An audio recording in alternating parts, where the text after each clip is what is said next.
Russia gives Korea million barrels of oil, breaking sanctions, report.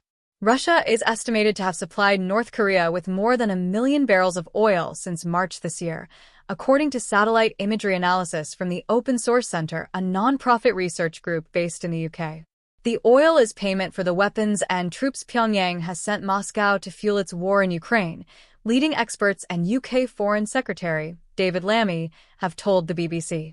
These transfers violate UN sanctions, which ban countries from selling oil to North Korea, except in small quantities, in an attempt to stifle its economy to prevent it from further developing nuclear weapons.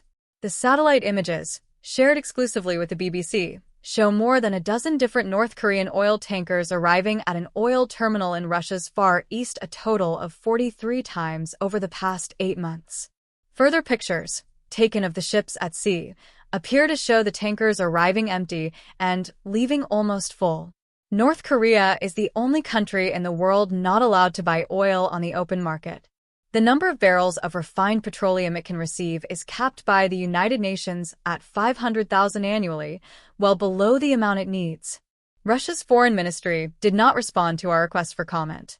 The first oil transfer documented by the Open Source Center in a new report was on March 7, 2024, 7 months after it first emerged Pyongyang was sending Moscow weapons.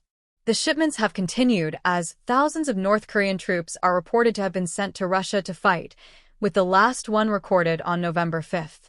While Kim Jong-un is providing Vladimir Putin with a lifeline to continue his war, Russia is quietly providing North Korea with a lifeline of its own, says Joe Byrne from the Open Source Center. This steady flow of oil gives North Korea a level of stability it hasn't had since these sanctions were introduced. Former members of a UN panel responsible for tracking the sanctions on North Korea have told the BBC the transfers are a consequence of increasing ties between Moscow and Pyongyang. These transfers are fueling Putin's war machine. This is oil for missiles, oil for artillery, and now oil for soldiers, says Hugh Griffiths, who led the panel from 2014 to 2019. UK Foreign Secretary David Lammy has told the BBC in a statement, "To keep fighting in Ukraine, Russia has become increasingly reliant on North Korea for troops and weapons in exchange for oil." He added that this was having a direct impact on security in the Korean Peninsula, Europe, and Indo-Pacific.